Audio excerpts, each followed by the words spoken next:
네, 안녕하세요. 이번에 발표를 맡게 된 박성호라고 합니다.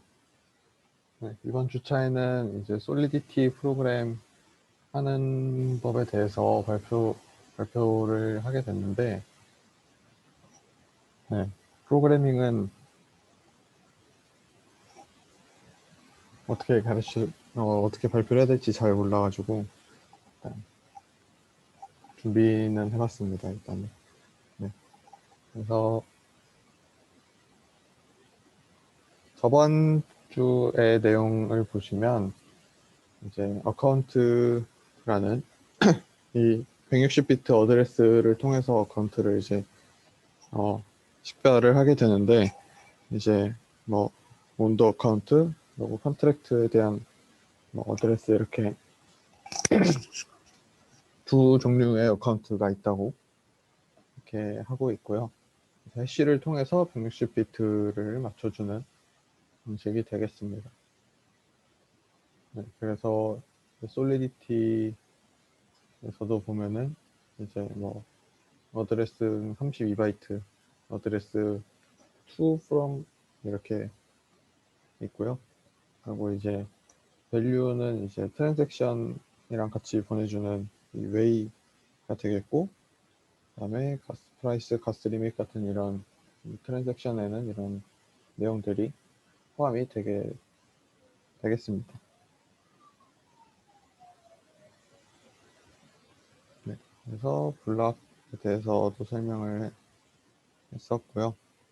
TX를 유저한테부터 이 트랜잭션들을 모아서 이제 시퀀셜하게 돌려서 새로운 블록이랑 TX 리스트랑 로그 메시지를 가지고 이제 새로운 블록을 생성을 하게 되는데, 이거를 그림으로 이제 나타내면은 이전 해시 값을 받아서 월드 스테이트에 대한 어카운트들을 받고, 트랜잭션이랑 로그 메시지를 또 다 합해서 또 해시를 해서 또 새로운 블럭을 만들어내는 그런 과정을 거치게 되겠습니다. 네. 그래서 이제 나오는 게 이더리움 이 버추얼 머신이 이제 EVM이 되겠는데요. 이제 EVM은 솔리디티라는 언어를 통해서 쓰여지는데, 다른 프론트엔드 랭귀지로도 쓸 수는 있다고 합니다. 또 대표적인 다른 프론트엔드 언어가 이제 YUL이라고 있었는데, 이거는 정확하게 본 적이 없어서 대부분 솔리디티를 활용을 하는 것 같습니다. 그래서 이 솔리디티를 이제 EVM 바이트 코드로 컴파일을 하게 되고, 그리고 이제 이 마이너들이 이 EVM을 사용을 해서 이제 컨트랙트 바이트 코드를 실행을 하는 방식으로 진행이 되겠습니다. 그래서 이 EVM이 무엇이냐를 보면은 간단하게 설명드리면은 스택 머신이라고 하고요. 그래서 스택 뎁스가 1024가 되는데, 이 스택 뎁스를 넘어가게 되면은, 이 사이즈를 넘어가게 되면은 프로그램이 종료가 되고 마이너는 가스를 얻게 됩니다. 네, 소모하지 않는다라는 얘기가 되는 것 같고요. 그래서 컨트랙트에서 새로운 컨트랙트를 만들거나 다른 컨트랙트를 실행시키는 것도, 호출하는 것도 가능하다고 합니다. 그래서 0으로 초기화된 메모리가 두 종류가 있는데, 퍼시스턴트 스토리지랑 그다음에 이 휘발성 메모리랑 이렇게 두 종류가 있게 됩니다. 네, 또 이제 이 로그 데이터도 이제 들어가게 되는데, 이 것들에 대한 설명은 뒤쪽에 또 나오게 될 거고요.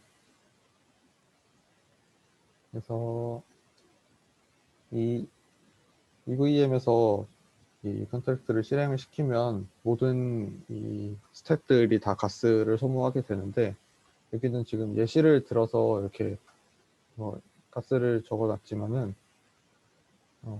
실제로는 또 이 트랜잭션에 따라서 가스가 달라지기 때문에, 여기 이제 보시면은 제로에서 논 제로로 바꿀 때가 가스가 가장 많이 든다. 그리고 논 제로에서 제로로 초기화를 시키면 가스가 환불이 된다 정도 보시면 될 것 같습니다. 블록체인 스테이트의 사이즈를 줄이면 가스가 환불이 된다. 이게 주요 내용이었고요. 그래서 가스를 어떻게 계산을 하느냐라고 하면은 이 트랜잭션에 따라서 이제 가스 프라이스가 다 정해지고 가스 리밋도 정해지게 되는데, 이 가스 프라이스는 이제 여기 밑에 1, 2, 3, 4, 5가 있는데, 여기로 보시면 이제 가스를 계산할 때 이제 주의해야 될 사항 같은 건데, 이제 가스 리밋이랑 가스 프라이스를 곱했을 때 이 샌더가 가지고 있는 밸런스보다 더 이 가스가 더 많이 필요하다라고 생각이 되면은 샌더는 이걸 수행할 능력이 없다고 판단해서 프로그램을 오버트 시키고요. 그래서 이 가스 리밋 곱하기 가스 프라이스만큼을 이제 실행시키는 샌더의 밸런스에서 차감을 하는 다음에 이제 가스 리밋을 다시 가스라는 변수로 셋을 해놓고, 트랜잭션을 실행시킬 때 이제 각각의 스텝에서 가스를 차감을 시키면서 가스가 0보다 작아지면 어버트 되고, 또 마이너가 가스 리밋이랑 가스 프라이스를 곱한 값을 갖게 됩니다. 그래서 남은 가스, 여기 가스가 계속 줄어들기 때문에, 여기서 가스를 계속 줄어들기 때문에 남은 가스에 가스 프라이스를 곱했을 때 이제 샌더 밸런스한테 다시 환불이 되는 그런 방식으로 가스가 계산이 됩니다. 근데 이제 이 트랜잭션이 보면은 점점 복잡해지고 있기 때문에 이 블록 가스 리밋이 처음 있었을 때보다 점점 이렇게 증가하는 모습을 보실 수가 있고요.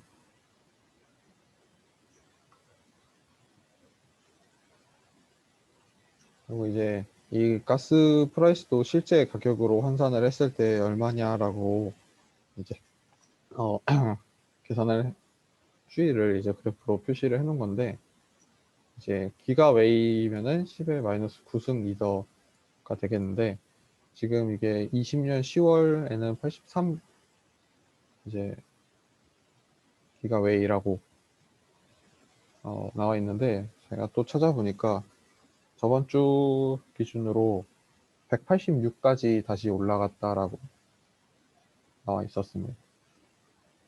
그리고 이제 TX 요금이 US 달러로 대충 어느 정도 되느냐, 평균적으로 어느 정도 되느냐 했는데, 이것도 저번 주 기준으로 보면은 이거는 많이 올랐습니다. 이거는 22.88까지 올라서 지금 뭐 2배 이상 올랐다라고 보시면 됩니다.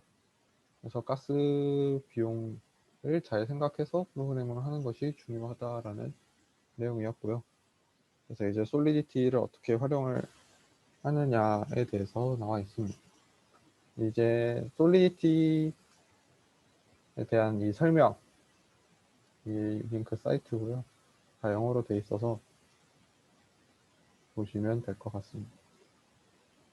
이제 컨트랙트가 이제 대충 어떤 식으로 구성이 되어 있느냐를 보시게 되면, 이 컨트랙트 이름 이렇게 나오고, 여기서 함수를 정의를 했는데 함수 이름 나오고 인자 어드레스랑 그다음에 인티저 밸류 이렇게 들어가게 되면은, 여기가 이제 비지빌리티를 나타내는 익스터널은 이제 뭐 외부에서 호출한 건데, 이것도 이제 뒤에 설명을 또 드릴 거고요. 그리고 리턴이 불린 타입이다라고 나오고, 그 다음에 이거를 선언한 다음에 리턴까지 다 선언을 하고, 그 안에 이제 이 뒤에 이렇게 중괄호 열고 함수를 적으면 되겠습니다. 그래서 여기 상속도 가능하다라는 내용이고요. 대충 이런 식으로 구성되어 있는데, 자세히 보시면 먼저 변수형부터 보겠습니다. 변수형에는 이제 뭐 int 256 이렇게 돼 있는데,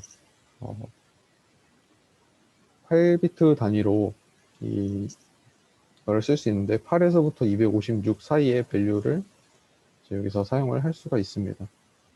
그래서 기본적으로 이렇게 선언을 안 하고 그냥 uint 이렇게 쓰면은 256이라고 되고요. 선언을 해주면 이제 또 8비트 단위로 선언을 해서 사용을 할 수가 있습니다. 그리고 아까 처음에서 말씀드렸던 것처럼 어드레스는 180비트라고 했기 때문에 여기서 이제 20바이트라고 쓴 거고요. 이제 이 어드레스의 멤버로는 밸런스라든지 샌드 함수, 트랜스퍼 함수가 있고 이제 컬, 뭐 델리게이트 컬 이렇게 있는데 컬 같은 경우에는 트랜잭션을 다른 컨트랙트로 보내주는 역할을 하게 되고요. 그래서 여기 리턴 값은 success 불린으로 리턴이 됩니다. 그리고 이제 델리게이트 컬은 이제 이 다른 컨트랙트에서 코드를 불러오는 게 되겠습니다. 그래서 뭐 변수형에 뭐 바이트도 있고 불린도 있고 뭐 다양하게 있고요. 그리고 이제 레퍼런스 타입을 보시면 이제 스트럭트도 선언을 할 수가 있고 그리고 어레이, 바이트, 뭐 스트링, 매핑 다 사용을 할 수 있는데 이 복잡한 타입들의 경우 가스를 많이 소모하게 돼서 또 이 가스에 대한 부분도 뒤쪽에 또 설명이 나오겠습니다. 문법은 그렇게 어렵지는 않은 것 같고요.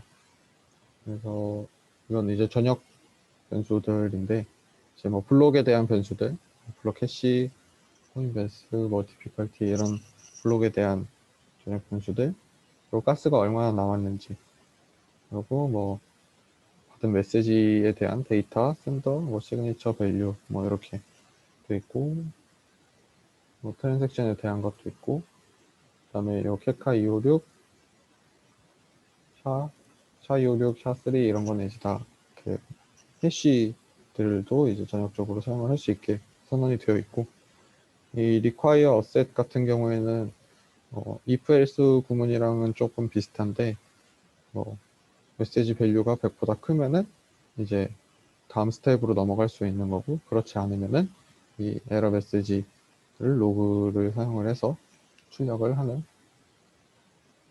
게 되겠습니다.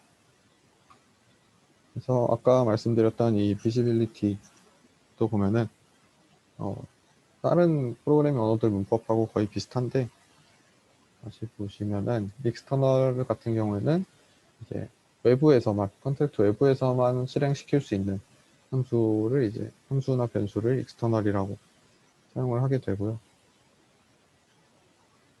퍼블릭 같은 경우에는 뭐 익스터널도 되고 인터널도 되는 거를 퍼블릭으로 선언을 하고 프라이빗은 컨트랙트 안에서만 볼 수 있고 인터널 같은 경우에는 이제 컨트랙트 안에서만 볼 수 있는데 프라이빗하고는 비슷한데 이제 컨트랙트가 이제 이 인터널을 통해서 이제 유추가 돼야 된다라는 내용인 것 같은데 요거는 자세하게는 모르겠고요. 뷰 같은 경우에는 이제 스토리지에서 읽어오는 용도로만 사용을 하는 거고 퓨어는 이제 스토리지를 건들지 않고 건들지 않는다라는 내용입니다. 그래서 여기 밑에 예시를 보면 펑션 f는 unsigned int 안 써있으면 256비트의 a를 받아서 이 컨트랙트 내부에서만 수행할 수 있고 스토리지를 건들지 않으면서 이제 unsigned int를 리턴을 하는 건데 여기 b는 아마 잘못 들어간 것 같아요.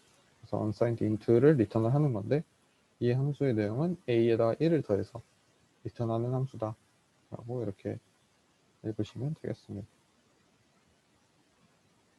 이제 또 솔리디티에서 임포트를 사용할 수가 있는데 상속을 할 수도 있고 라이브러리로도 사용을 할 수 있습니다. 그래서 이렇게 safe mass라는 컨트랙트가 있을 때 이 safe add 펑션은 내부에서 수행시키고 메모리를 건드리지 않으면서 unsigned int 256비트를 리턴을 하는 건데 a랑 b랑 더한 값을 리턴을 하는 겁니다. 근데 만약에 a랑 b랑 더한 값이 c보다 크지 않으면 이제 오버플로우가 났다라는 오류를 발생을 시키고 c를 리턴을 하는 그런 함수가 되겠습니다.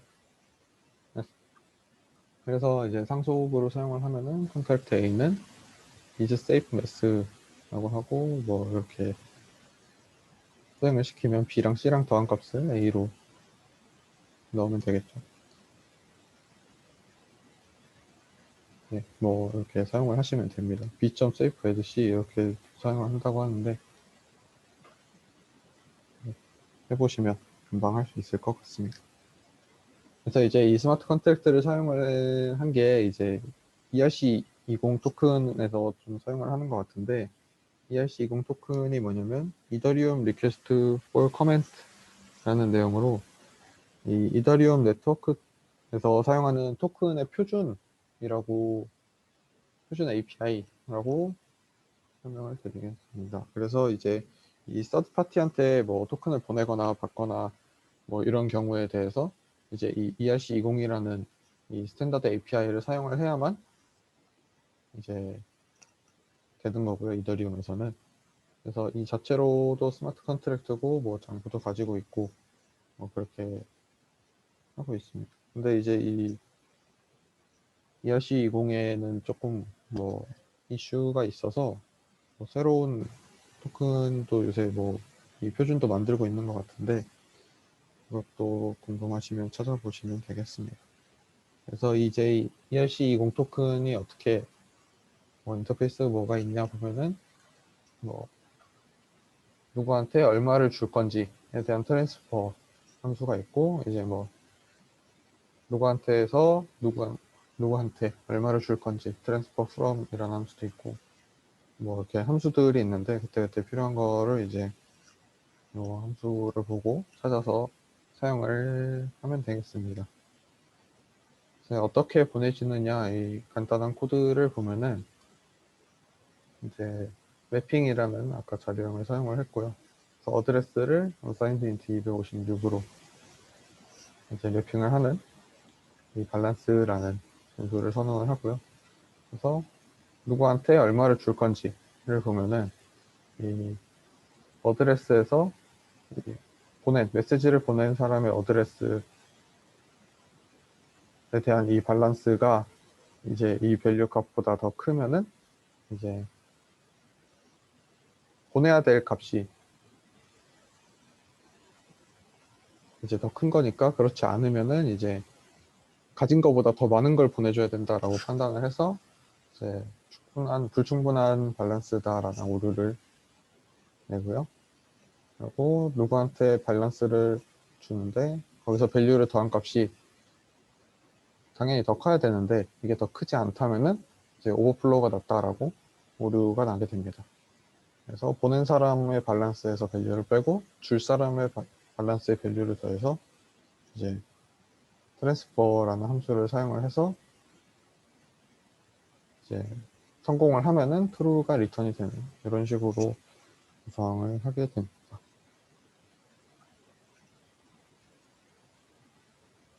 네. 그래서 ABI 인코딩, 디코딩이 나오는데 ABI는 이제 애플리케이션 바이너리 인터페이스라고 해서 이 컨트랙트 객체를 만들고 뭐 함수를 호출할 수 있게 해주는 이런 것을 의미를 하는데 여기 보면은 함수 이름이랑 그다음에 뭐 안에 들어가는 이 인자들을 이제 이 해시를 해서 이 앞에 4바이트만 따는 겁니다. 그래서 이 4바이트를 따서 요거를 이제 식별자로 사용을 하는 거고 그 다음에 이제 32바이트씩 각각의 이 아규먼트들 뭐 어드레스 그다음에 unsigned int 256비트 이거를 이제 32바이트로 해시를 해서 이렇게 파라미터를 하나씩 뒤에 붙이는 겁니다. 그래서 뭐 지금 이 함수를 사용할 것 같으면은 식별자 4바이트에 어드레스 32바이트 그다음에 unsigned int 32바이트 해서 총 68바이트를 사용을 하는 그런 인코딩 방식이 되겠습니다. 근데 이제 이거를 솔리디티에서 사용을 하게 되면은 자동적으로 이거를 다 해주기 때문에 네, 크게 신경 쓰지 않으셔도 됩니다. 네, 그리고 이제 가스를 사용하는 거를 이제 고려를 해야 되는데 솔리디티 프로그램에서 모든 것은 다 가스를 소모하고 또 그래서 이 가스 비용을 최소화하는 게 중요한데 이제 고려해야 될 사항으로는 이제 펑션이 얼마나 자주 호출이 되는지 그리고 뭐 계약하거나 배포하는 비용인지 아니면 각 함수에 호출하는 비용이 많이 드는지가 계약을 배포하는 비용이랑 이제 함수를 호출하는 비용 중에 어떤 게 더 중요하게 생각을 해야 하는지, 그리고 뭐 베리어블 변수들이 이제 뭐 스택이나 메모리나 스토리지나 콜데이터나 어떤 변수를 사용을 하는지 고려를 해야 됩니다. 이거를 왜 고려해야 하냐면은 이제 이 각각의 이 베리어블들이 이제 얼마나 가스를 소모하는지가 다른데, 뭐 가장 싼 가스를 가장 덜 소모하는 변수가 이제 스택 베리어블 되겠는데, 이제 뭐 단순히 이렇게 선언을 하는 이런 변수들이 가장 적게 가스를 소모를 하고요. 근데 또 이거는 총 16개만 사용을 할 수 있어서, 한 스코프에서 16개만 사용을 할 수 있어서 이것도 좀 조절이 필요합니다. 그리고 이제 컬 데이터라는 타입은 이제 리드 온리, 그러니까 읽기만 가능한 이제 바이트 어레이를 의미하는데, 요거는 이제 스택 베리어블보다 좀 가스를 더 소모를 하고요. 그래서 요거를 사용할 것보다 이제 베리어블 변수를 그냥 바로 불러오거나 메모리에 복사하지 않고 그냥 바로 불러오는 방식을 사용을 하거나, 아니면은 다른 이 함수를 익스터널로 이제 마킹을 하면서 이렇게 가스를 덜 소모할 수가 있습니다. 그리고 이제 컬데이터 말고 메모리가 있는데, 메모리는 바이트 어레이, 똑같이 바이트 어레이인데, 이제 아까 말씀드렸던 이 컴플렉스 타입들, 뭐 스트링이라든지 뭐 스트럭트라든지 어레이라든지 이런 타입들은 이제 다 메모리를 사용을 하게 되는데, 이것도 그렇게 가스를 많이 소모하진 않지만 이 변수들을 많이 사용하면은 이제 이 비용이 제곱으로 증가한다라고 합니다. 그리고 이제 메모리 스토리지에서 불러오는 건데, 이 스토리지를 사용을 하게 되면은 가스 코스트가 매우 높기 때문에 거의 사용하지는 않고요. 그래서 이 트릭을 보면은 32바이트보다 작은 이 변수들은 이 팩 연산을 해서 32바이트 슬롯으로 만들어서 사용을 한다고 합니다. 근데 이 스토리지가 코스트가 매우 높기 때문에 이 저장을 할 때는 대체로 이 이벤트 로그를 사용을 해서 저장을 한다라고 합니다. 그리고 이제 솔리디티 코드를 짤 때 이 세큐리티 측면을 생각을 해야 하는데, 이제 수학 연산 같은 경우에 오버플로우나 언더플로우를 발생시키지 않는지, 그리고 뭐 확인해야 될 것들이 뭐가 있는지, 그리고 이제 이 비지빌리티를 통해서 이 펑션을 호출할 수 있는 사람이 누가 있는지, 그리고 뭐 어떤 컨트랙트를 실행시키기 전에 뭐 반드시 실행시켜야 할 뭐 함수나 컨트랙트가 있는지, 뭐 이런 것들을 체크를 해야 한다고 합니다. 그래서 이 예시를 보시면 이런 컨트랙트가 존재를 하게 되면 뭐 컨트랙트 뱅크에서 이제 매핑을 해서 유저 밸런스를 받고 뭐 이렇게 밸런스 함수 있고 한데, 그래서 이제 withdraw balance라는 함수를 보시면 샌더한테서 얼마나 이제 출금을 할 거냐를 받아서, 만약에 이제 리펀드를 해주는데 인출을 해주는데 이제 인출이 안 되면은 뭐 에러를 발생을 하고, 그 다음에 인출을 했으니까 유저 밸런스는 0이다라고 선언을 해주는, 얼핏 보면은 문제가 없어 보이는 함수지만, 이렇게 어태커가 여기 보시면 넘 이터레이션 10번 동안 이제 75를 한 번 충전을 밸런스에 한 번 애드를 하고 이 위트로 밸런스를 실행을 시키는데, 이 위트로 밸런스를 실행시킬 때 보시면 이 fallback 펑션이라고 있습니다. 이 fallback 펑션은 이제 함수 이름이 정해지지 않는 함수인데, 요거는 이제 이 withdraw balance를 실행시킬 때마다 이 callback 펑션에 들어간다라고 생각을 하시면 되겠습니다.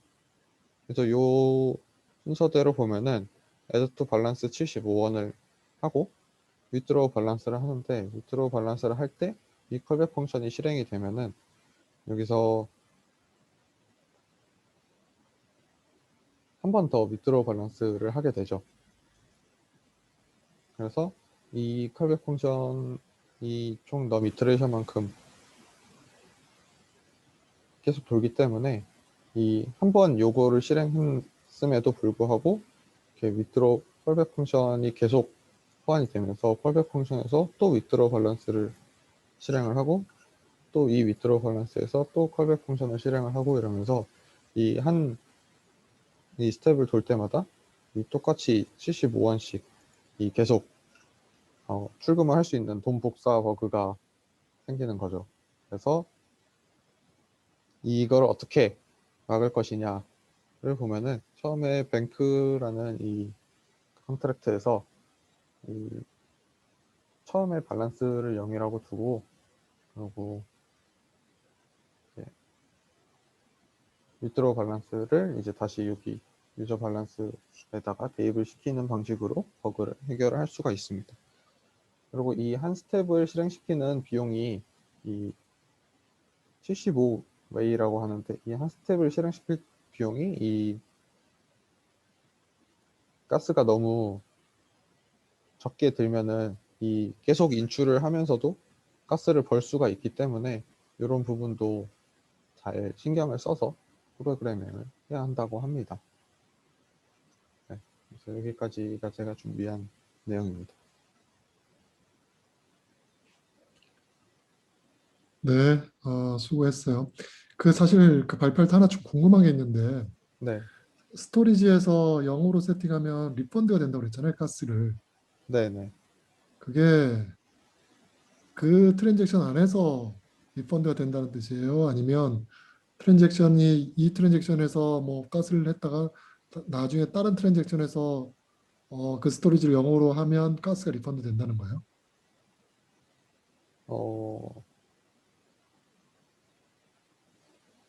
모르죠? 그거까지는 잘 음, 모르겠습니다. 네, 왜냐하면 이게 트랜잭션을 넘어서 리펀드하는 건 누가 리펀드 할지 주체가 없어서 그렇죠?